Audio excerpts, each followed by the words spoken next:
और उसके बाद में हम सीधे कथा कहानी की तरफ चलेंगे। और ये गीत मैं ऐसे ही नहीं सुनाने जा रही हूँ, ये मैंने पहले ही दिन बता दिया था कि अगर बुद्ध के पहले सील को लोग नहीं मानेंगे, पाड़ाती पाता बेरमड़ी को नहीं मानेंगे, हत्या करेंगे, हिंसा करेंगे, मर्डर करेंगे, तो हत्या करने के बाद ये सोचो कि बच जाएं, तो वो बचने वाले नहीं हैं। अगर सील छोड़ देंगे, सील का उल्लंघन करेंगे, तो बाबा साहब भीमराव अंबेडकर के लिखे भारत का संविधान, उसकी धाराओं से नहीं बचेंगे, है ना। अगर कोई हत्या करेगा, मर्डर करेगा, तो 302 धारा लगेगी और 302 धारा के तहत उसे काय में डाल दिया जाएगा, जेल में डाल दिया जाएगा। आइए, ये धाराओं पर मैंने ये गीत लिखा है, और वो क्या है, आपको अगर समझ में आए तो आप ताली बजा के गाना, और ना आए तो कोई जरूरी नहीं है कि आप ताली बजाएगी, ठीक है ना। ताली तो तभी बजाई जाती कि जब कोई अच्छी बात लगे, अच्छा अगर गीत लगे तो ताली बजाए, ना तो कोई बात नहीं। आइए, आप ये एक छोटा सा गीत सभी बोलेंगे कि एक भैया होते हैं, और उन भैया के घर से जो उनकी गृहिणी होती हैं वो बौद्धिस्ट होती हैं, पढ़ी लिखी होती हैं, समझदार होती हैं, और वो अपने पति से क्या कहती हैं, क्योंकि उनके जो पति होते हैं वो ढोंगी पाखंडी होते हैं, घंटा हिलाने वाले होते हैं, घंटा हिलाने वाले, ठीक है ना। अब आपको बता दें कि ये बात सही है कि जब सुबह होता है तो सुबह सुबह 2 घंटी बजती है, 2 घंटी। पहली घंटी सुबह 4 बजे 5 बजे बजेगी, और दूसरी घंटी 8 और 9 के बीच में बजेगी। अब घंटी में तो फर्क है ही, घंटा में फर्क नहीं है, एक ये वाला और एक ये वाला।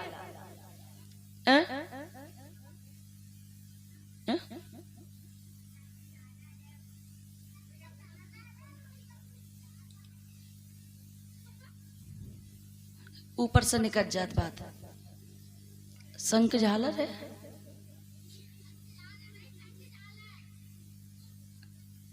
जब ऊपर ही से निकल गई तो कोई, तभी तो हंसी नहीं आ रही, समझे नहीं आई बात। ऐसा है कि जब सुबह होता तो 2 घंटी कौन कौन सी बजती है। एक घंटी सुबह 4-5 बजे बजती है, वो मंदिर की घंटी, घंटा, ठीक है ना। और 8 और 9 बजे के बीच में विद्यालय की घंटी बजती है। जो मंदिर की घंटी बजने पर अपने बच्चों को जगा के और हाथों में अगरबत्ती लेके मंदिर भेजेगा, उसके बच्चे भिखारी बनेंगे। और जो 8 और 9 बजे के बीच में जो घंटी बजती है विद्यालय की, है ना, अगर जो अपने बच्चों को वो 9 बजे 8 बजे वाली घंटी बजने पर स्कूल भेजेगा, तो उनके बच्चे अधिकारी बनेंगे, है ना। जो घंटा के पीछे पड़ा उसे कुछ भी नहीं मिला, ये कहावत पता है तभी से तो है कि इतनी मेहनत की, पूरे दिन मेहनत की, पूरी साल मेहनत की, क्या मिला, झुनझुना। ये पता है कब से है। पहले के मंदिरों में ये कोई घंटा या घंटी ये कुछ भी नहीं होती थी। जब से जी आसाराम जैसे, राम रहीम जैसे, चिन्मयानंद जैसे आए, तब से मंदिरों में घंटा होने लगा। अब जरा याद रखना कि हम लोग अपने जानवर जो होते हैं ना, हम अपनी भैंस के, गाय के गले में एक तो रस्सी या सांकर लगा देते हैं, और उसके बाद में उनके गले में एक नया सा घंटा लाके टांग देते हैं, घंटी बजने वाली घंटी। इसलिए कि हम अगर अंदर हैं और मेरी भैंस अगर द्वारे पर बंधी है तो उसकी कुछ नहीं, हिलने जुलने की, घंटी बजने की आवाज आती रहेगी, है ना। और चोर बड़ा चालाक होता है, चोर इसलिए चालाक होता है कि चोर जब आएंगे तो चोर एक नहीं आता, चोर 2-4 लोग उनकी कमेटी होती है। बताया था ना कि संघ कमेटी के बिना कोई काम नहीं होता है, चाहे कोई अच्छा काम हो और चाहे कोई बुरा काम हो। चोर कभी अकेले नहीं आते, 2-4-10 लोग इकट्ठे आएंगे। एक वो गाड़ी लेके आएगा, लोडर छोटा हाथी, तो एक कहेगा कि ये भैया तू खूंटे से भैंस को छोड़ लेना और हम भैंस के गले से घंटी छोड़ लेंगे। घंटी एक भैंस को छोड़ लेगा जो 50,000 की भैंस, और एक 20 रुपए की घंटी को उसके गले से छोड़ लेगा। और घंटी बजा के एक चोर जो है, अगर घंटी बजा के घंटी वाला चोर पूरब की तरफ जाएगा, तो जो चोर भैंस को छोड़ने वाला होगा वो पश्चिम की तरफ जाएगा। और जब उसकी घंटी की बजने की आवाज आएगी, हमें अंदर से निकलेंगे, तो हम जिधर 50,000 की भैंस गई हम उधर नहीं भागते, और जहां टन टन टन टन छन छन छन छन होके गया हम उधर भागते हैं। और जैसे ही उसे पता चलता है घंटी वाले चोर को कि अब 50,000 70,000 की भैंस उसने लाद ली होगी गाड़ी पे, तो वो घंटी बजाता रहता और जब तभी तक तो आप भाजोगे जब तक आपको घंटी की आवाज आएगी। और वो घंटी देता फेंक और वो 9 2 11 हो जाता। अब हमें क्या मिला? अगर के भैंस के पीछे भागते तो हमें 50-70,000 की भैंस मिलती। हम घंटी के पीछे भागे तो हमें केवल वो चोर क्या डाल के चला गया? घंटा छोड़ के चला गया।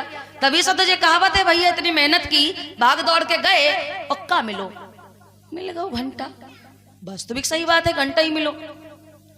भोले लोगों, आइए, ये धाराएं जब भी कभी ये नवरात्रि आती है, कुछ हमारी माता बहनें 9 दिन भूखी रहती हैं, प्यासी रहती है। कोई एक दिन भूखा रहना तो ठीक है कि पेट का जो डाइजेशन है वो थोड़ा ठीक हो जाएगा, डकार नहीं आएगी, कच्ची पलटी नहीं होगी, पेट खराब नहीं होगा, वो ठीक रहेगा। लेकिन 9 दिन अगर भूखे रहते हो तो आप कहीं ना कहीं वो अंधविश्वास दिमाग में फिट है। 9 दिन ये लोटा में पानी ना लेके भगवान के पत्थर पे ना चढ़ा के, और अगर हमने 9 दिन में से 1 घंटा 1 दिन निकाल के अगर हमने कोई संविधान उठा के पढ़ लिया होता तो शायद हमारी आज बहन और बेटियों के साथ में कभी अत्याचार बलात्कार नहीं होता। और भूखे रहने से अगर हमें कोई भगवान परमात्मा देवी देवता ईश्वर मिलता तो सबसे पहले तो उसे मिलता जो 5 वर्ष 7 महीने 11 दिन भूखा रहा था। किसे? सिद्धार्थ को। ठीक है ना? तो जब उन्हें नहीं मिले तो आपको 9 दिन में क्या मिल जाएंगे? कुछ भी नहीं मिलेगा। आइए हम चलते हैं एक छोटा सा गीत, और ये धाराएं जो हैं ये भी याद करेंगे और मेरे साथ में गाएंगे, बोलेंगे आप लोग।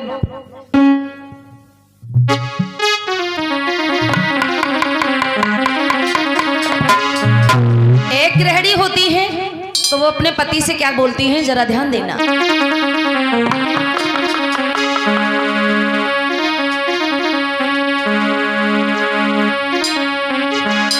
अरे ढोंग छोड़ दो, क्या कहती है? अरे ढोंग पाखंड छोड़ दो सजना, और बुद्ध के शील दूंगी सिखाए ढोंग छोड़ दो। ढोंग छोड़ दो सजना, शील दूंगी सिखाए ढोंग छोड़ दो।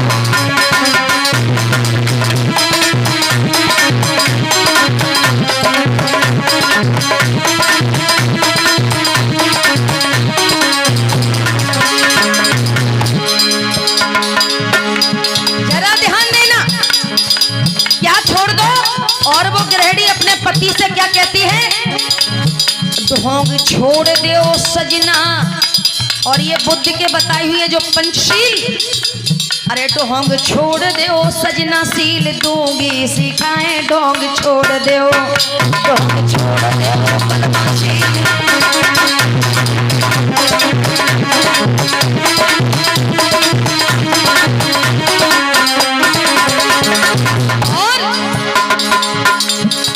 जब उस गृहिणी का पति कहता कि ठीक है हम ढोंग छोड़ देंगे, हमें सील बताओ ये होते क्या है। जब वो पति कहते कि सील क्या होते हैं, तो उनकी जो गृहिणी होती वो पता क्या बताती है? सुनो, ये 5 सील सभी के लिए, जरा ध्यान देना। अरे पहला सील हत्या नहीं करना,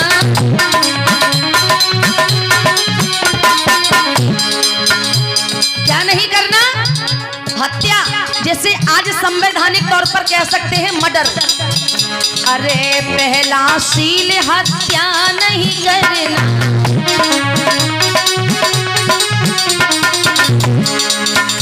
अरे हिंसा से तुम, हत्या से तुम हरदम डरना।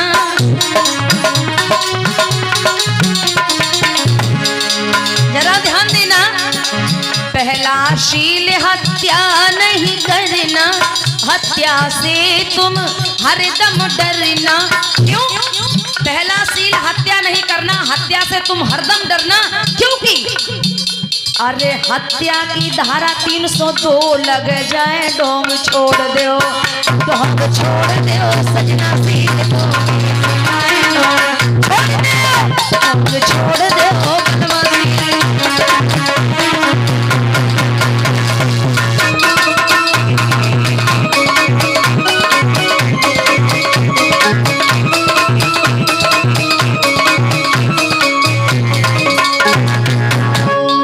इतना ही नहीं, आप 5 में से अकेला ये पहला ही सील बताया ना।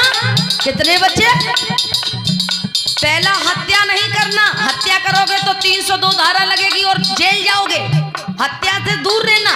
अब उसके बाद दूसरा सील क्या बताती है उसकी गृहिणी, जरा ध्यान देना। अरे दूसरा सील चोरी नहीं करना,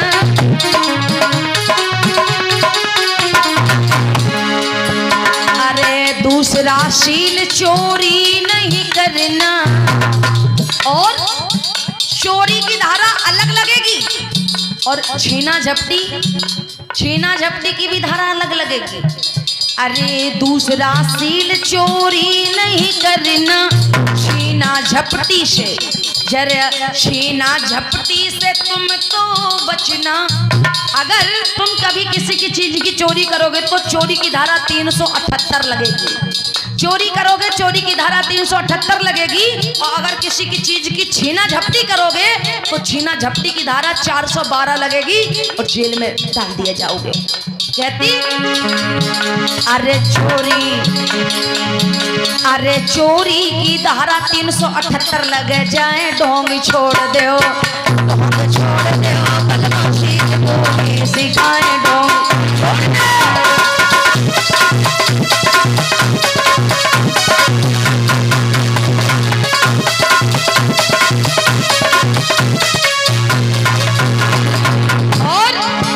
अरे तीसरा दो बताए अकेले, पहला हत्या नहीं करना, दूसरा चोरी छीना झपटी नहीं करना। 5 में से केवल 2 बताए, कितने बचे? 3। कहा कि अभी भी सुनो, केवल 2 ही बताए हैं, अब तीसरा क्या नहीं करना? अरे तीसरा सील व्यभिचार न करना।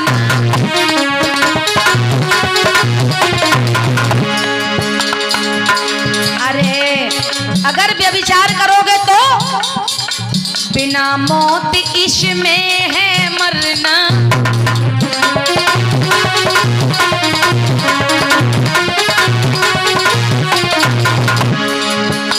व्यभिचार बलात्कार नहीं करना, और अगर व्यभिचार करोगे तो पता क्या लगेगा?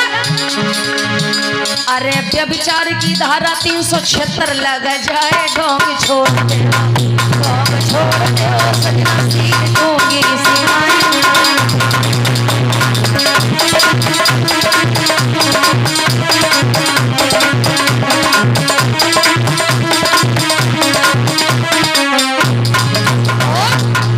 यहाँ तक तो हत्या चोरी व्यभिचार की तो धारा लगती ही है, अगर झूठ बोलोगे तो झूठी की भी धारा लगती है। अरे चौथा सील तुम झूठ न बोलो,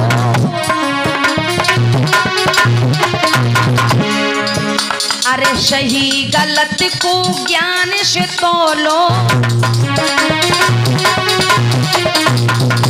अगर झूठी बोलोगे तो अरे झूठी की धारा, अरे झूठी की धारा 211 लग जाए, ढोंग छोड़ दो, ढोंग छोड़ दो, बदमाशी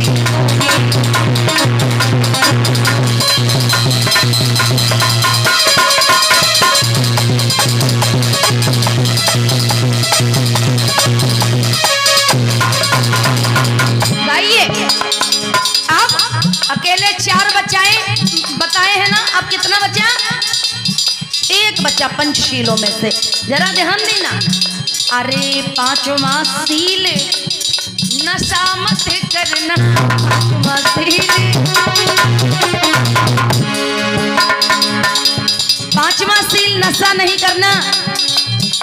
किसी भी प्रकार की कोई भी हो सामग्री, ठीक है ना, बिस्की, रम की, ठर्रा, ताड़ी, जितने भी नशीले पदार्थ हैं इनसे दूर रहिएगा। अपने यहाँ तो जो हमारी माताएं बहनें हैं वो नशीले पदार्थ का सेवन नहीं करती हैं, ठीक है ना।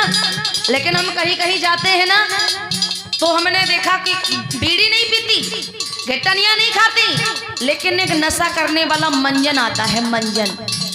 कई कई महिलाएं मंजन करती हैं, गुलमंजन।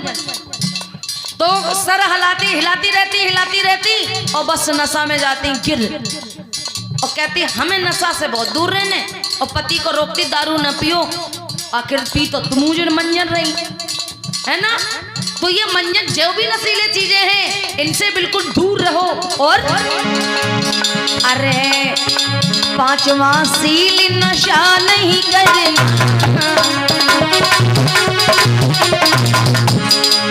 और अरे पंचशीलों का पालन करना।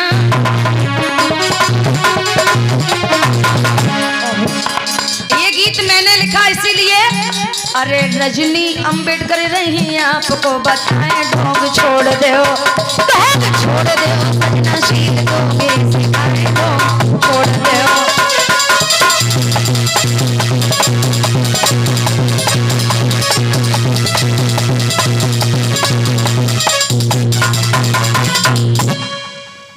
भूलिए तथागत बुद्ध की। इस तरीके से जिनके पति में ये कोई किसी भी प्रकार की बुराई है तो आप अपने पति की बुराई को दूर कर सकते हैं, ठीक है ना। अभी जो मैंने ये गाना सुनाया आप लोगों को, इस गाने पर खुश होके आप तमाम लोगों ने मुझे अपना प्यार, आपने अपनी बहन अपनी बेटी को आशीर्वाद जो दिया है वो इस प्रकार से है। और इसमें आपकी ये फरमाइश लिखी है, ठीक है ना, कि गा करके बोलना है, तो हम गा करके बोल देते हैं।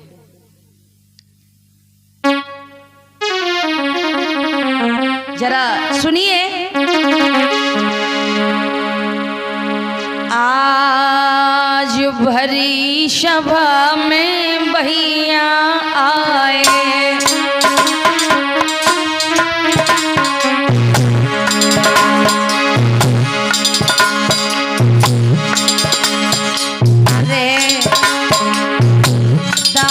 ध्यान बिसर ना जाए, और बालिक सुन बोध जी आए, बहादुरपुर के हैं सरदार।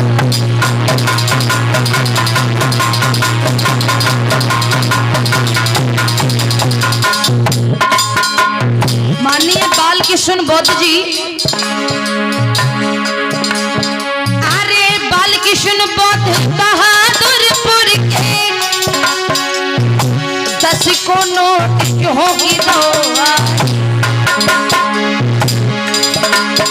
अरे घनश्याम बौद्ध जी बहादुरपुर वाले 50 को नोट बढ़ाए दो मान।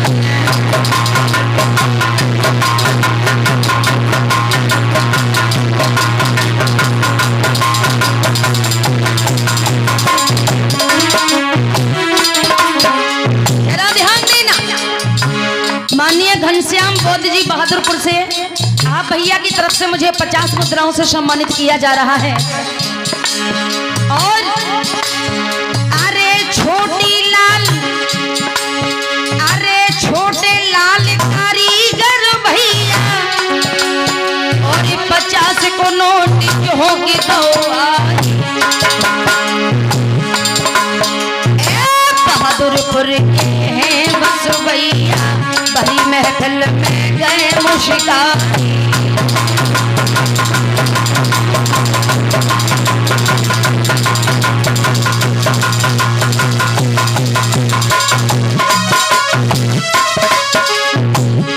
इतना ही नहीं, अरे छोटे लाल कारीगर भैया, अरे आज महफिल में की डट गए,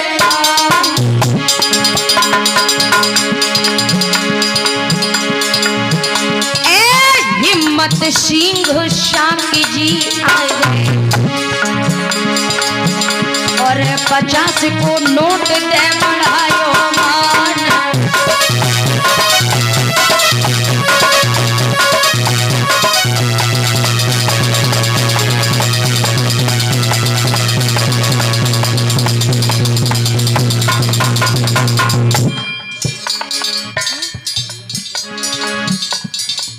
और इसी बीच माननीय लल्लन टॉप राजमिस्त्री जी इसी गांव से, लाइट मिस्त्री, माननीय लल्लन टॉप लाइट मिस्त्री बहादुरपुर से, आपकी तरफ से भी मुझे सम्मानित किया जा रहा है। शादी हुई गई भैया लल्लन टॉप भैया की। मैं कहना चाहूंगी, हरे आंगन में बोल गो पपैया और लल्लन टॉप भैया के 200 रुपया।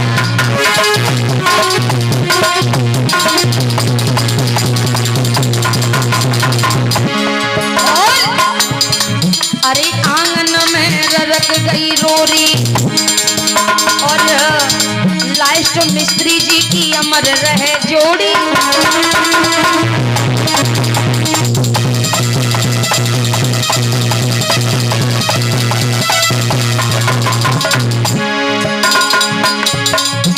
अरे लल्लन टॉप जी हट ना पाए और उमेश कुमार बौद्ध जी गए मुशिकाई। अरे 20 को नोट की मेरे भ्राता ने और मेरे बाजा पे धरो उशारी।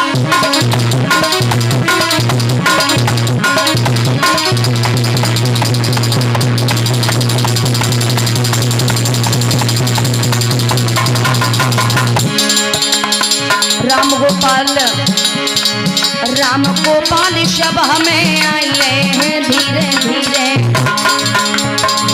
20 मुद्राएं यहाँ पकड़ाए गए हैं होले होले।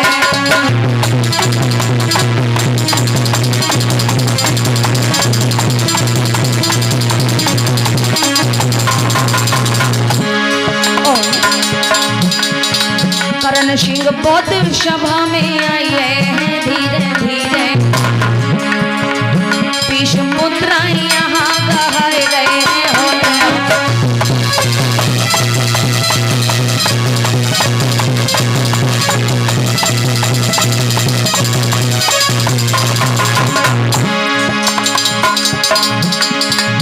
अरे श्यामलाल बौद्ध जी की बरनी है और 20 मुद्राएं गेहूं की दैया।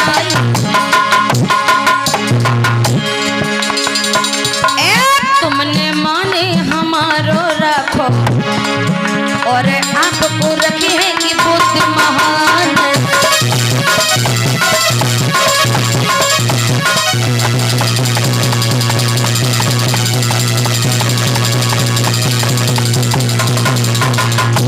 इतना ही नहीं, इसी बीच ये जो मुझे और मंच पर सम्मानित किया जा रहा है धम्मदान देके, माननीय बीके राही पत्रकार जी ग्राम शाहजहांपुर से 50 मुद्राओं से आपकी तरफ से मुझे सम्मानित किया जा रहा है।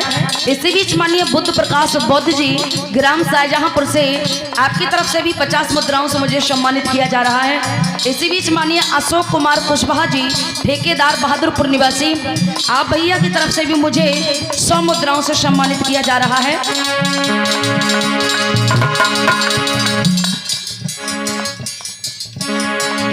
माननीय अशोक कुमार कुशवाहा कोटेदार जी बहादुरपुर से, आपकी तरफ से मुझे 100 मुद्राओं से सम्मानित किया जा रहा है। कहना चाहेंगे, अरे युग युग जियो अमर पद पावो और रक्षा करे हैं कि बुद्ध महान।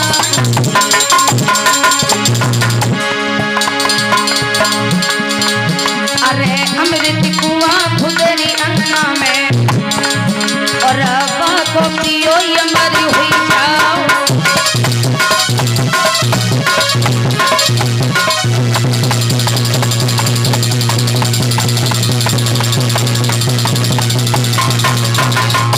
इतना ही नहीं,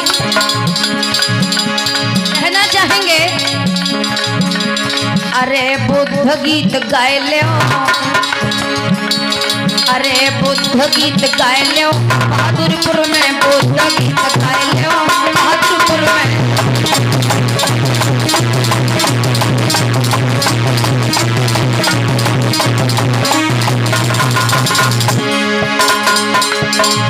अरे बहादुरपुर में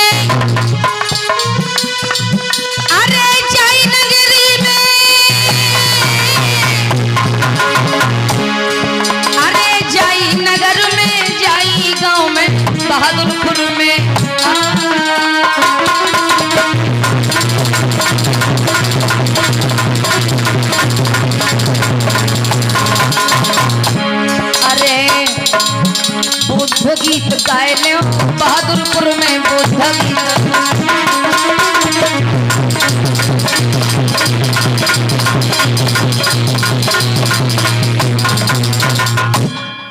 भूलिए तथागत बुद्धि की महामाया मैया की। ये बात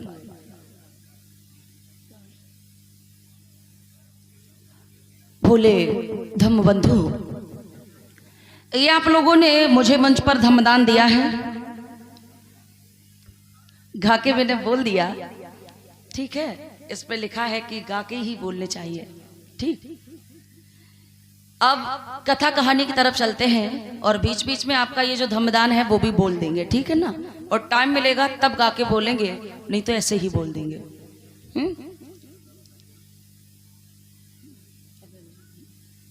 आइए अब हम लोग सीधे कथा कहानी की तरफ चल रहे हैं। इस कथा से, इस कहानी से आपको ये पता चलेगा कपड़े देने वाला महापुरुष महान होता है या चीर छीनने वाला महान होता है ना। फिर वही बात आती है कि भारत की उल्टी रीत कदर नहीं इंसानों की, भारत की उल्टी रीत कदर नहीं इंसानों की, और महान पुरुषों का मान नहीं पूजा होती शैतानों की। चीर चुराने वाले को भगवान कह दिया, और कपड़ा जिसने दिए एक नग्न महिला के ऊपर उन्होंने जो चीवट डाल दिया बुद्ध ने, आज उनकी वो बात सुनने के लिए लोग तैयार नहीं रहते हैं, ठीक है ना। अब आपको ये मैं बताऊंगी पूरे इतिहास के माध्यम से, कहानी के माध्यम से, कि किस प्रकार से अन्य जगह जब कोई ये महिलाएं भगवानों के पास गई तो किसी भगवान ने, जैसे चिंचा को बुद्ध ने, पता है क्या किया था, लोग जब मारने लगे थे तो बुद्ध ने कहा था कि लोगों मारो नहीं, इस चिंचा को मेरे पास आने दो, है ना। चिंचा को मेरे पास आने दो। चिंचा को बुद्ध ने मारा नहीं, पीटा नहीं, और बुद्ध ने अपना ज्ञान बता के उसे सही रास्ते पर लाने का काम किया। और एक भगवान वो भी होता है जो एक बहन बेटी होती है जिसका नाम होता है सुपर्णखा, ठीक है ना। वो केवल थोड़ी सी शादी की बात करती है, एक वो भी भगवान का ही राज्य चलता है, और बस वो सीधा सीधा नाक काट लेता है। नाक काटना किसी भी समस्या का समाधान नहीं होता है। जैसे अगर कोई काम आपको नहीं करना तो सीधे कह दो मेरी शादी नहीं हुई है या भैया की शादी नहीं हुई है। नाक काटने का क्या मतलब है? अगर आज कोई नाक काटता है तो बलात्कार की धारा 376 लगेगी और 376 के तहत दादा वो जेल में डाल दिया जाएगा, ठीक है ना। यहाँ पर अन्य जगह भगवान ने शंबुक जैसे महापुरुष की गर्दन को काटने का काम किया और उसे कहते हैं पुरुषोत्तम श्री। हाँ, यहाँ पर किसी की गर्दन नहीं काटी गई, यहाँ पर किसी की नाक नहीं काटी गई, और यहाँ पर किसी ने अपनी पत्नी गर्भवती करके नहीं छोड़ा, और वहां तो पूरा पूरा सब उल्टा सीधा काम हो रहा, और बाद में कह दिया पुरुषोत्तम श्री। अब सुनिएगा पुरुषोत्तम का मतलब क्या है। पुरुषों में जो उत्तम होता है, उत्तम कोई जाति से उत्तम नहीं होता है, शकल से अच्छा हो तो इसलिए वो उत्तम नहीं होता है। उत्तम वही व्यक्ति होता है जो जिसकी विचारधारा अच्छी होती है, आपकी अपने लिए भी भलाई करना और समाज के लिए भी भला ही करना, भला सोचना, अच्छा करना। भोले लोगों आइए, यही है जो बुद्ध की कहानी। बुद्ध की कहानी चाहे जैसे छोटी बड़ी कैसे भी आप कहानी ले लेना, लेकिन हर एक कहानी में रहस्य छुपा होगा। आइए आज मैं वही आपको कहानी सुनाने वाली हूँ कि लोग एक लड़की की बड़ा मजाक उड़ाते हैं। पहले तो वो लड़की अपना घर छोड़ छाड़ के बारात को छोड़ के भाग जाती और उसके बाद में अपने प्रेमी के साथ में रहने लगती। दो लड़के होते हैं, है ना, और उसके बाद में जब पति भी खत्म हो जाता, बच्चे भी दोनों खत्म हो जाते, अपने बदन के सारे कपड़ों को उसने नोच डाला, फेंक दिया, बालों को नोच दिया, शरीर को नोचने लगती है, और उसके बाद में इधर से उधर घूमते हुए सीधी जब श्रावस्ती के जेतवन में पहुंची, जहां तथागत बुद्ध रहते हैं, लोगों को धम्म देशना देने का काम करते हैं, वहां जब जाती है ना तो तथागत बुद्ध उसे मारते तो है ही नहीं, उससे बड़ी मीठी वाणी से समझाने का काम करते और नग्न स्त्री के ऊपर उसे उसकी इज्जत को ताड़ ताड़ नहीं करते न भगवानों की तरह। बुद्धि क्या करते, अपने जो बदन के ऊपर जो चीवर होता, कपड़ा होता, बस उसी को उसके नग्न स्त्री के ऊपर फेंक देते, उसे होश आ जाता। अब जरा सुनिए कि कितनी प्यारी सी ये कहानी। और आज की ये कहानी जो हमारी नौजवान ये बेटियां हैं, बहनें हैं या नौजवान भाई हैं, बौद्ध धर्म की जो भी कहानी है वो हमेशा कोई ना कोई प्रकार का सीख तो देती ही है, ठीक है ना। अब जो हमारी बहन या जो हमारे भाई गलत रास्ते पर चलते हैं तो उन लोगों के लिए ये कहानी बिल्कुल सटीक बैठती है कि जो इस तरीके का अगर गलत काम करेगा और माता पिता को धोखा देके और इधर से उधर भागने का काम करेगा तो उसके साथ में भी ठीक वही होगा। क्यों कि जो जैसा बोएगा वही वैसा वो पाएगा। अब जरा समझिए, सुनिए, बहुत सुंदर सी ये कहानी। अब हम लोग सीधे चलते हैं श्रावस्ती की तरफ। जैसा कि आपको पता है कि तथागत बुद्ध ने अपने जीवन में 45 वर्षावास बिताए हैं। तथागत बुद्ध ने अपने जीवन में 45 वर्षावास बिताए हैं और 45 में से 25 वर्षावास तथागत बुद्ध ने श्रावस्ती के जेतवन में बिताए हैं। श्रावस्ती के जेतवन में भोले लोगों, उस श्रावस्ती के जेतवन में जब तथागत बुद्ध रहते हैं, दूर दूर से लोग आते हैं, उपदेशों को सुनते हैं। अकेले हमारे आपके जैसे लोग नहीं, बल्कि बड़े बड़े राजा महाराजा बुद्ध के उपदेशों को सुनने आते हैं। यहाँ तक तो अकेले इंसान नहीं, बुद्ध के उपदेशों को सुनने अन्य जानवर भी आते हैं, कीड़े मकोड़े। और यहाँ तक तो आपने देखा होगा कि बुद्ध की जहाँ जो फोटो बनी होगी ना, तो अक्सर आपने देखा होगा कि कहीं कोई, ये देखो हिरन, हिरन है कि नहीं है, तो कहीं मोर खड़ी होगी तो कहीं हिरन, और कहीं इस तरीके के पशु पक्षी जानवर भी तथागत बुद्ध के उपदेशों को सुनते थे। ऐसा बुद्ध बोलते थे। अब जरा समझिए, सुनिए कि मिठास में क्या कुछ छुपा होता है। हम लोग सीधे उसी श्रावस्ती में चलते हैं कि उस श्रावस्ती में क्या होता है कि श्रावस्ती में एक सेठ रहते हैं। सेठ किसे कहते हैं? सेठ उसे कहते हैं जो किसी भी चीज को इधर यहां से खरीद लिया, वहां बेच दिया, वहां से खरीद लिया, वहां बेच लिया, ये कहना चाहिए व्यापारी, ठीक है ना। अब वो व्यापारी तो हर चीज के होते हैं, गेहूं चावल अनाज, तो क्या जानवरों के भी व्यापारी होते हैं, यहाँ से खरीद लेते और वहां उन्हें बेच देते। ऐसे ही जो सुलोचन नाम के सेठ हैं, सुलोचन की शादी होती है, उनकी गृहिणी घर में होती है। काफी समय शादी हो गया, लेकिन उनकी गृहिणी की कोख से किसी भी बच्चे ने जन्म नहीं लिया। अब भैया घर में सब कुछ हो, सेठ है तो क्या हुआ, अगर घर में संतान नहीं है तो घर एकदम से सूना सूना लगता है। और गांव की तो अक्सर ये ऐसी आदतें होती हैं, गांव की महिलाओं की, अगर किसी के बच्चे नहीं हुए तो लोग बड़ा ताना मारते हैं। और जिसके ज्यादा बच्चे हैं और जिनके बेचारे कपड़े नहीं जुड़ रहे, उन्हें भी ताना मारते, कहते दुनिया के जो बच्चा है और उन्हें कपड़ा नहीं मिल रहे। और जिसके नहीं है उसे भी लोग परेशान करते। भोले लोगों, आइए इधर, जब सेठ और सेठानी के बीच में किसी भी बच्चे का जन्म नहीं होता, लोग तमाम तरीके की बातें करते। और उसके बाद क्या होता, सदा दिन एक से किसी के नहीं रहते हैं। ये दुख, व्यक्ति के जीवन में दुख और सुख ये दोनों बराबर हैं। ऐसा मत समझ लेना कि सुख ज्यादा है और दुख कम है, या दुख ज्यादा है सुख कम है, नहीं, बराबर है।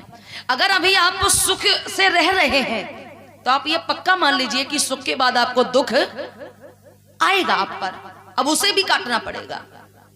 जरा समझिए, सुनिए, हम लोग सीधे उसी कहानी की तरफ चलते हैं और बड़ा सुंदर से सीख देने वाली कहानी है, समझेंगे।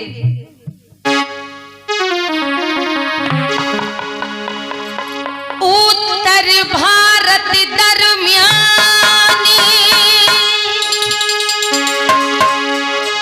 सुनो दे ध्यान तुम्हें बतलाऊं, और पटचारा की गाथा रे हम तुमको आज सुनाओ।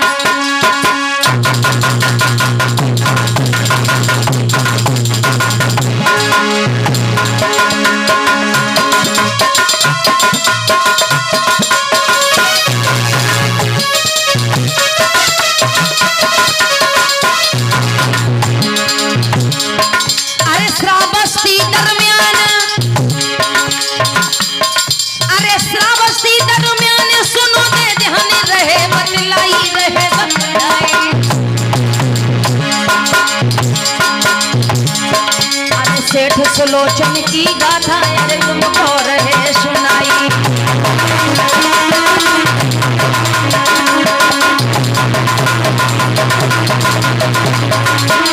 इतना ही नहीं मेरी धीरे धीरे कथा भ्राती आगे हो जाती है, मेरी धीरे धीरे कथा भ्राती आगे बढ़ती है।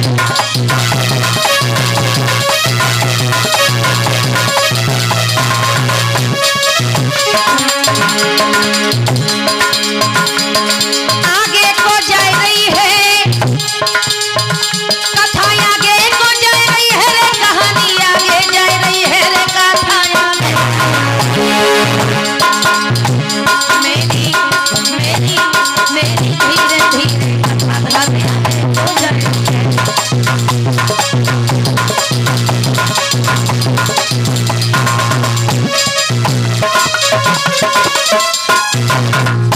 भोले लोगों, इधर सेठ का बड़ा अच्छा व्यापार चलता है, अच्छे व्यापारी हैं, अच्छे सेठ हैं, लोग उनकी बड़ा प्रशंसा किया करते हैं, कोई भी उनकी किसी भी प्रकार की बुराई नहीं करते हैं। लेकिन जो कुछ पास पड़ोस में रहने वाली महिलाएं वो सेठ को क्या, सेठानी को क्या, सेठ को तक नहीं छोड़ रही है।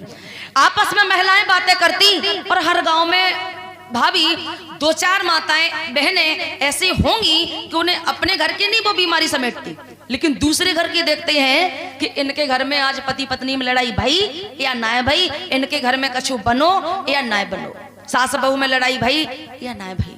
ऐसा ये होता है। देवरानी जिठानी अच्छे से रह रही तो ये कौन काय के मारे रह रही है ना।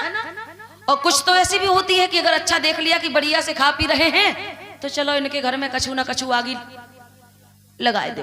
ऐसा होता है। अकेले आपके ही गांव में नहीं, मेरे यहाँ भी ऐसा ही होता है, हर जगह ऐसा ही होता। सब अच्छे मिलेंगे लेकिन दो चार जरूर ऐसे ही मिलेंगे।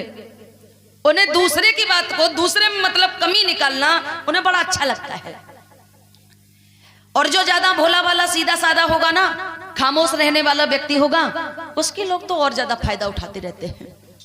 एक बात याद रखना कि जो व्यक्ति खामोश रहता है आप उसे कमजोर मत समझिएगा। जैसे आपने चार बातें कहते रहे, आप कहते रहे और कोई सुनता रहा बैठ के, तो हम उससे बिल्कुल ये ना समझे कि ये चुपचाप है, मेरी हम जो बोल रहे ये सुन रहा सामने वाला तो ये मूर्ख है या पागल है। नहीं, अब वो कमजोर नहीं है, वो विद्वान है। आप उससे बड़बड़ा रहे हैं और कोई व्यक्ति खामोश होकर सुन रहा है तो आप उसे मूर्ख ना समझें, वो विद्वान व्यक्ति होता है। खामोश रहना उस विद्वान व्यक्ति का बड़प्पन होता है। बड़प्पन, ज्यादा बोलने से क्या लगता कि हम होशियार लगने लगेंगे? नहीं। दूसरे की बुराई करने से होशियार हो जाएंगे? नहीं। कम बोलो, अच्छा बोलो, समाज में रहो, सबके लिए बराबर का सोचो, किसी से कोई बुराई नहीं करो। क्या हमें लेना देना है? जब तक हम दूसरे की बुराई को करेंगे तब तक हम उतना आगे नहीं बढ़ जाएंगे। भोले लोगों, इधर सेठ और सेठानी के बारे में लोग तमाम बातें करते और जेंट्स नहीं करते, महिलाएं करती हैं, स्त्रियां करती हैं, लेडीज हैं। वो कहती हैं, ए जिज्जी, अरे सेठानी है तो का बहू, पैसा वाली अमीर है तो का बहू, आखिर है तो वो बांझ, मतलब बच्चे नहीं हो रहे तो बांझ तो है ही। और जो स्त्रियों में बांझपन का रोग हो जाता, जो बच्चे नहीं होते हैं ना, ऐसे ही पुरुषों में भी हो जाता। जरूरी नहीं है कि स्त्री और पुरुष के बीच में अगर कोई बच्चे का जन्म नहीं हो रहा तो स्त्री में ही कमी है, पुरुषों में भी ये कमी हो जाती है, जिसे कहते हैं नपुंसक का रोग। बचपन में खान पान ना अच्छा रहा हो सकता है ना। तो इस तरीके से तमाम दुनिया की चीजें होती। डॉक्टर को दिखाओ, उसका इलाज होगा। इलाज उसी का नहीं होता है जो भक्ति कराता है, और भक्ति कराने वाला व्यक्ति, उसके घर में लोग मरते भी जल्दी हैं। क्यों? उसे निमोनिया बन गई, सर्दी लग गई, तो वो भगत को पूजन लगत, और तब तक भाई और ज्यादा निमोनिया बढ़ जात, सो वो जात मर। तब कहते भगवान ने जे का कर दो।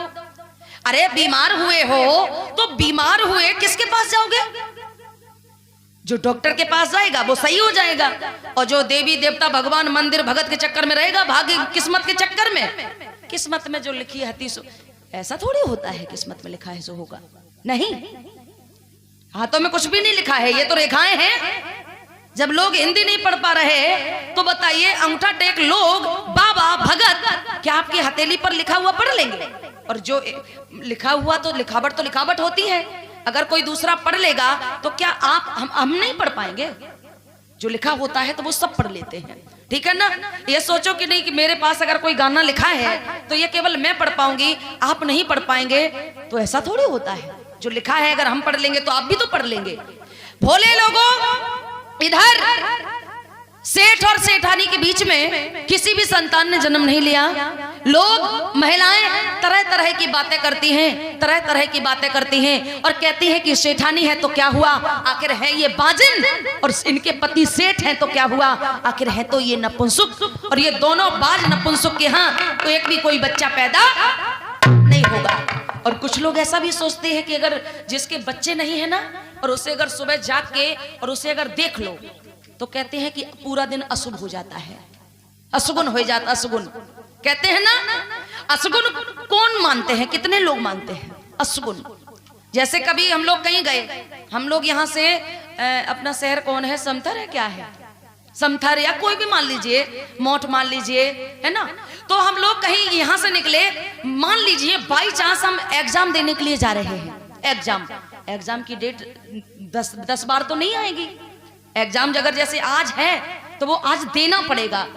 अब अगर कभी कोई खाली बाल्टी मिल गई ना, खाली बाल्टी नल से, तो कहा था दैया खाली बाल्टी मिल गई, हम आओ देना, मतलब अशुगुन हो गई।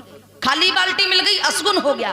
कोई काना मिल गया, आंख जैसे खराब है, अशुगुन हो गया, ठीक है ना। अगर हम चल रहे, बिल्ली रास्ता काट गई, अशुगुन हो गया। नेवरा रास्ता काट गया, अशुगुन हो गया। अब ये बताइए कि आपके लिए ये सड़क है तो क्या कीड़े मकोड़े, नेवरा के लिए, सांप के लिए क्या अलग सड़क बनाई जाएगी? अरे निकलने वाले हैं, ये निकलेंगे। अब बताएं हम आपको कि अशुगुन ये कैसे लोग मानते हैं और वास्तविक कैसे हो जाता है अशुगुन, मैं आपको बताती हूँ। जैसे अपने गांव से हम किसी भैया को लेके एग्जाम देने के लिए यहाँ से अपने गांव बहादुरपुर से और समथर के लिए निकले, अपने गांव से यहाँ से। अब मान लीजिए बाई चांस कि यहाँ द्वारे पर नल लगा है, तो नल पर पानी भरने के लिए जब आओगे तो अपने घर से बाल्टी भर के लाओगे या खाली लाओगे? लाओगे तो दादा खाली। अब जब बाल्टी खाली लाओगे, अगर भरी होती तो फिर आती कहीं नल के पास, जो बात सही है, खाली बाल्टी लेके नल के पास आए। अब अगर ज्यादातर तो नल जो होते हैं वो सरकारी नल सड़क के किनारे होते हैं। ऐसा तो नहीं है कि कोई पानी भर रहा तो सड़क पे जो यात्री निकलेगा नहीं, वो तो निकलेंगे। अब होता क्या कि जैसे ही हमने खाली बाल्टी को देख लिया तो अपने दिमाग में ये बिठा लेते, अब दैया भगवान अब क्या करें, खाली बाल्टी मिल गई, अब जाने का हो जाए, ठीक है ना। अब यहाँ से हम चले समथर के लिए, झांसी के लिए, हमने हाईवे पकड़ लिया, मोटरसाइकिल से जा रहे, लेकिन मेरा जो दिमाग है ये मोटरसाइकिल या कोई वाहन चलाने पर मेरा दिमाग नहीं है। दिमाग काय पे है? जो गांव से निकले थे, खाली बाल्टी मिल गई। अब खाली बाल्टी के लिए जब हम सोच जाए तो हम झांसी और गांव बहादुरपुर के खाली बाल्टी के लिए सोचेंगे तो हाईवे पर एक्सीडेंट बाल्टी का नहीं होगा, हाईवे पर एक्सीडेंट सोचने वाले का ही होगा। दिमाग जैसे ही इधर से उधर भटका, सेंस खोया कि मानो आपके साथ में घटना, सावधानी हटी, दुर्घटना घटी। ये होता है। और बाकी बाद कह देता है दैया अशुगुन हो गई, ये कुछ भी नहीं होता। और हाँ, कभी कभी तो कोई छींक देता है ना, जैसे जुकाम आ गया, हो गया, और कभी कोई चल दिया और कह दिया छींक। हम लोग सोचे थे भैया कितना अर्जेंट काम डला है ना, तो हम वो काम तुरंत नहीं जाएंगे करने के लिए, फिर कुछ खा लेंगे, पी लेंगे, बैठ लेंगे, उसके बाद जाते हैं। ये बताइए, छींक है, सर्दी हुई, जुकाम हुआ, छींक तो आएगी, आएगी कि नहीं आएगी? अब छींक को कोई रोक लेगा क्या? नाक काट लोगे क्या किसी की? अब हम आप कहीं चले, किसी ने छींक दिया तो भाई कुछ नहीं, वो छींक दिया, छींक देना दो, आप जाइए। आपका जो ध्यान है, आप जो काम कर रहे हैं वही रखेंगे तो आपके साथ में कभी कोई अशुगुन ये कुछ नहीं होगा, ठीक है ना। अशुगुन पर बिल्कुल भी विश्वास नहीं करना है। भोले लोगों, इधर लोग तरह तरह की बातें करते, सेठ सेठानी के बीच में कोई भी संतान का जन्म नहीं हुआ, लोग तरह तरह की बातें कर रहे। एक समय की बात, जब सेठ व्यापार करके अपने घर वापस लौटे, अपने महलों के लिए वापस लौटे, तो सेठानी ने उनके पैर पकड़ लिए। पैर पकड़ लिए और सेठानी कहने लगी कि हे सेठ जी, अब तक तो मेरे बारे में ही लोग तरह तरह की बातें करते थे, लेकिन अब तो आपके बारे में भी ये लोग तरह तरह की बातें करते हैं। क्या किया जाए? एक तो हम भी बूढ़े होने वाले हैं, आप पर भी बुढ़ापा आने वाला है, लेकिन हम दोनों के बीच में कोई भी संतान का जन्म नहीं हुआ। जब अभी जवान है तब नहीं हुआ, तो बुढ़ापा जब आएगा तब कैसे बच्चे होंगे? बुढ़ापे पर बच्चे का जन्म नहीं होता। भोले लोगों, इधर सेठ और सेठानी दोनों को बड़ा चिंता होती है। एक दूसरे से कहते हैं आप चिंता मत करो, सेठानी कहते हैं सेठ से और सेठ कहते हैं सेठानी से। कुछ समय के बाद इधर सेठ और सेठानी का शारीरिक संबंध हुआ। अन्य जगह खीर खा के बच्चा पैदा होते, गर्भ धारण कर लेती महिलाएं, लेकिन यहाँ पर तो हम लोग भगवान को कहाँ मानते, हम तो विज्ञान को मानते। और विज्ञान को मानने वाले तो आपको ये बता दें कि जब तक एक पति पत्नी का शारीरिक संबंध नहीं होगा तब तक बच्चा पैदा नहीं होगा। सेठ और सेठानी ने का शारीरिक संबंध हुआ और सेठानी ने गर्भ धारण कर लिया। गर्भ धारण किया लोगों। इधर कुछ समय के बाद समय व्यतीत हुआ, 1 महीना, 2, 3, 4, 5, 6, यहां तक जब 9 महीने बीते तो सेठानी की कोख से एक बहुत सुंदर सी बेटे का नहीं, लड़के का नहीं, बेटी का जन्म हुआ।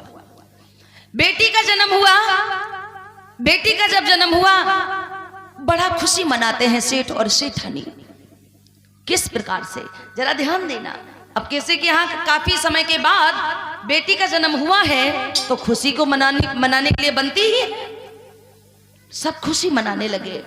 सेठानी ने गांव नगर में बुलावा भेजा और कहा कि आप सभी मेरे यहाँ आओ और ढोलक बजेगी, गाने बजाने होंगे। बुला लिया सभी को, गाने बजाने होने। और वो कैसे होने लगे? एक आई और कहने लगी, ये जिज्जी, बिटिया वही है, कम से कम बिटिया की खुशी में तुम ही नाच लो।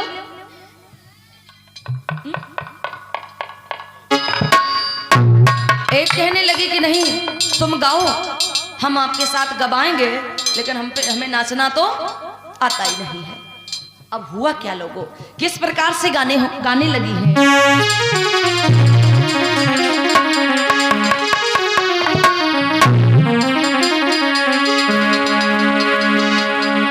अरे चरपैया पे रोवे, अरे चरपैया पे रोवे, अकेली चरपैया पे नहीं, और जिनके यहाँ मच्छर ज्यादा लगते तो क्या बोली, अरे मच्छरदानी में रोवे। सेठ की बिटिया मच्छरदानी में रोवे, की बिटिया।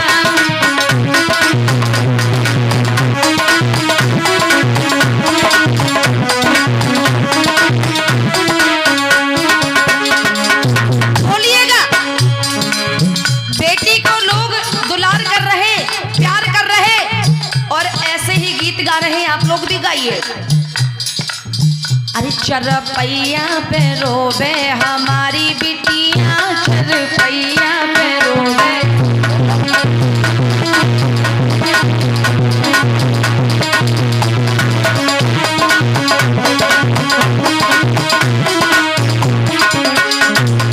और जब बच्चे रोते हैं, बच्चा जब रोता है तो माँ को रोते हुए बच्चे अच्छे तो लगते नहीं। कितनी भी माँ बुरी हो, और माँ का अगर बच्चा रोने लगे तो माँ हजारों काम छोड़ देगी, लेकिन अपने बच्चे को गोदी लेके दूध पिलाने लगेगी।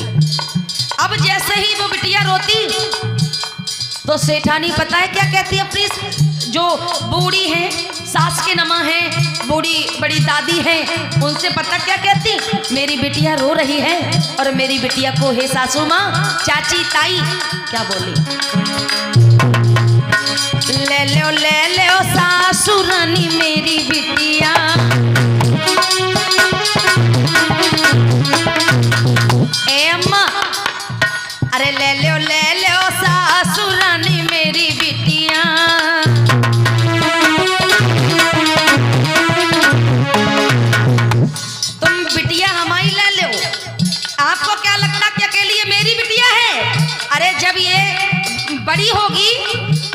किसी दिन आपसे भी दादी अम्मा कहेगी हमारी बिटिया।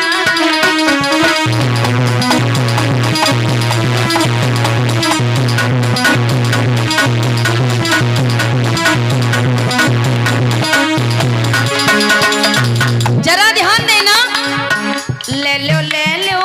अरे सासू रानी ना ले रही तो कम से कम जिठानी बहना तुम ही ले लो जिठानी बहना मेरी बिटिया ले लो।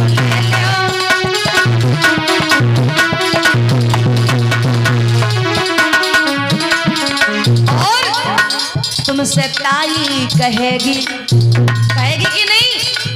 अरे हम मम्मी हैं तो क्या हुआ, तुमसे बड़ी मम्मी कहेगी हमारी बिटिया मच्छरदानी।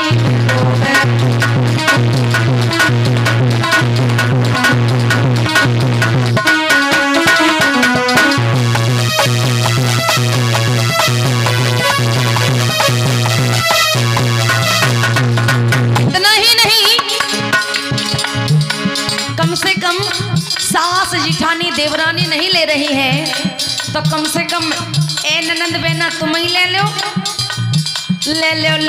ननंद बहना मेरी बिटिया ले लो। और सास से दादी और जो जिठानी है मम्मी की, उनसे वो बिटिया जो है वो ताई कहेंगी, है ना। देवरानी से छोटी मम्मी चाची कहेंगी, देवर है उनसे चाचा, लेकिन ननंद है तो तुम का जानती कि तुमसे हमारी बिटिया कछु कहिए ना, कहेगी। अरे तुमसे बुआ कहेगी हमारी बिटिया, अरे तुमसे बुआ।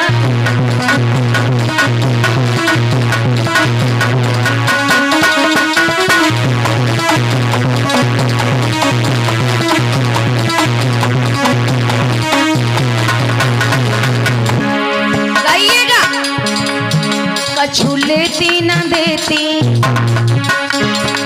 ए बिना मतलब में हम गाए रहे, बजाए रहे, नाच रहे, लेकिन सेठानी तो जो ना कहती कि 10 रुपया दे दे, कछु ना है तो हमें लड्डू दे दे। अरे कछु ना है तो हमसे हमारे हाथ खबर तो ले ले कि हम कैसे हैं, हालचाल ले ले। तो क्या बोली महिलाएं, कछु लेती ना देती। कछु लेती न देती, बुलाए लेती, कछु लेती न देती, बुलाए लेती।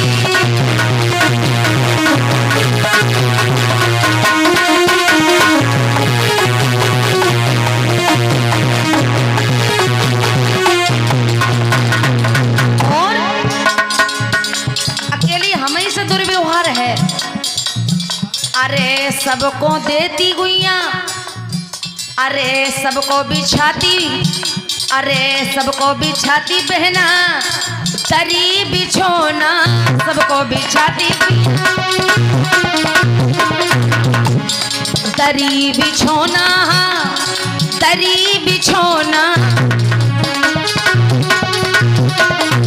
और कम से कम सबे दरी बिछोना, चटाई बिछाए दई, मेटी बिछाए दई, तो हमें तुम्हें शर्म तो आता नहीं, हम धत्ती में बैठे। कछु फटो सो बोरा, कम से कम हमें फटो सो बोरा बिछाए देती, कछु लेती ना देती,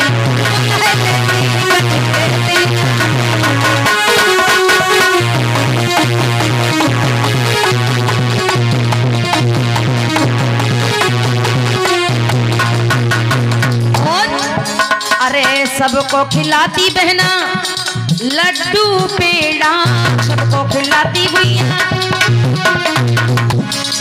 लड्डू पेड़ा, हाँ लड्डू पेड़ा। लेकिन हमें लड्डू पेड़ा नहीं देती, हमें तू यही बता से अरे हमें तू यही बता से गहाए देती, कछु लेती ना देती, बुलाए लेती।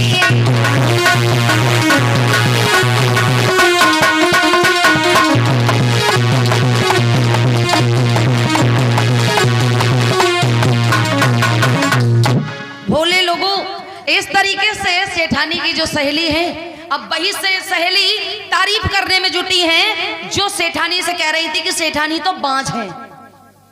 लेकिन एक चीज होती है, आप जब सुखी होंगे ना तो सब रिश्तेदार, मेहमान, पास पड़ोस के लोग आपके होंगे, और अगर थोड़े गरीब हो गए तो फिर कोई साथ नहीं देगा। दुख में सब पराये हो जाते हैं, और धन दौलत जैसे ही पास आता है तो पराये भी अपने होने लगते हैं। इसी बीच ये जो मुझे मंच पर आप लोगों ने, तमाम साथियों ने जो अपना प्यार आशीर्वाद दिया है, वो इस प्रकार से है। ये पूरे परिवार की तरफ से माननीय अनमोल साहिल कुमारी, रौनकी कुमारी, मम्मी कैलाशी, पापा अशोक कुमार बौद्ध बहादुरपुर से, ये पूरे परिवार की तरफ से मुझे मंच पर बेटी की जन्म की खुशी में 50 मुद्राओं से सम्मानित किया जा रहा है।